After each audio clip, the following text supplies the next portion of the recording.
ese yo moko ondimaka makambo oyo nzambe asalaka na vi na yo, ondimaka evre ya saint esprit na kati na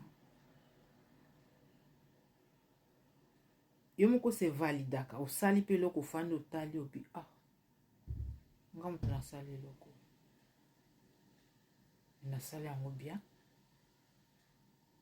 ovalide mpe eloko yango bien aimé. Nzambe oyo alola na commencement ya création du monde, bien aimé, la Bible nous dit que tango nzambe asali biloko nyonso atali yango banda lundi jusqu'à samedi, biloko asalaki pendant 6 jours, atali yango amoni que tout était bon. Tala nzambe a confirmé, tala nzambe a confirmé loko ye moko asala, ye moko a validé yango, et a validé yango. Bien, mais quand tu fais quelque chose, assieds-toi à un moment, contemple l'œuvre de tes mains, contemple les histoires que tu as faites, contemple les enfants que tu as fait au monde, contemple ton mari, contemple mosika outa na mariage na yo pendant des années. Oyo simbi mariage no talobi, oui, c'était pas facile, mais je fais ça. Oh, c'est fait, bien aimé, c'est fait. Au talobi, oui, oui, j'ai quand même réalisé quelque chose. J'ai quand même élevé. Oh my God. J'ai quand même encadré. J'ai quand même soutenu. J'ai quand même construit. J'ai quand même, oh my God, donné de vie. Et au taliango, oui, pourquoi vous croyez? Au moins, tant que vous réalisez, moi, na o kolisi ozotala o croate. Ota salo sala, ota makambo sa na vie, o réaliser en côté. Parce que na connaissance na yo moko, na makasi na yo, na intelligence na yo ozo na école, o kokate.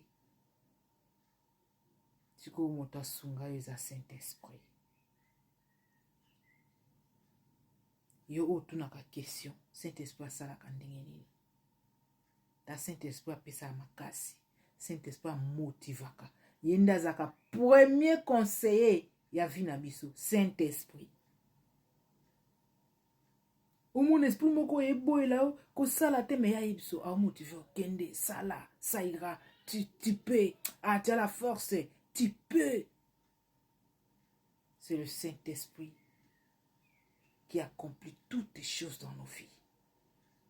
Quoi que tu as l'intelligence, tu as la sagesse en toi, tu as tout ce que tu as, mais sans l'aide du Saint-Esprit bien-aimé, ou qu'on réalise le côté en autre le parole en Zambie lobaka.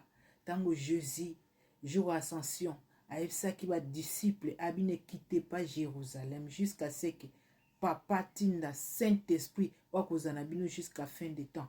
Bien aimé, tant au Saint-Esprit et quitta, a quitta, tout le bas couteau et quitta, on dirait loco. Tant au Saint-Esprit a quitta, de ma disciple va kota na champ, ma bande évangélisation.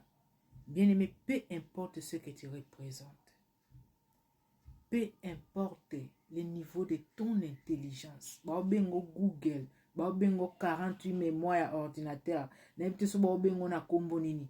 Bien aimé, aussi longtemps tu manques le Saint-Esprit en toi, tu ne sauras rien faire. Réalise ce que tu as réalisé dans ta vie. Réalise des chemins que tu as dû passer, tu as pu passer. Réalise makambo sala na vie.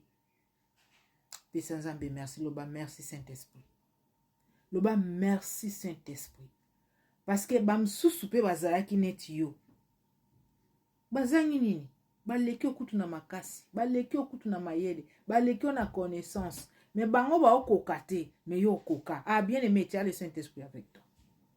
Tu as le Saint-Esprit en toi, bien aimé.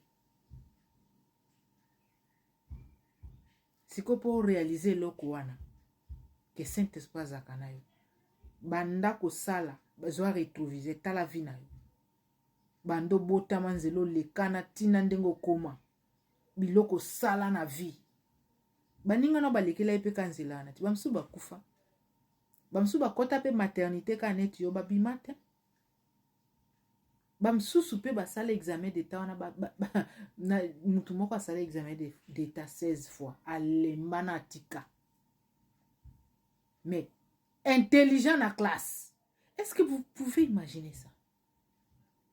On est là, Nzambe. Bien aimé. Ezate parce que oza makasi, ezate parce que oza kitoko, ezate mais oza na iloko Nzambe, oza na Saint-Esprit azotambola na yo. Yango tout le temps dans ta vie, bien aimé, avant d'entamer quelque chose, avant de commencer quelque chose, même le mariage, même le voyage, le business, le travail, je ne sais pas, on t'a donné une promotion, je ne sais pas qu'est-ce qu'on t'a donné comme un cadeau, si tu veux commencer à construire une maison, je ne sais pas, hey, demande l'aide du Saint-Esprit. Azala au contrôle de tout, Azala au centre de ta vie. Et tu verras que tu iras de gloire en gloire. Kosala ke loko moko te na connaissance na yo. Et puis au tali yango, au tali fouya maboko na, au tali evra maboko na yo. Yo moko confirmer yango, valide ça comme Dieu avait fait.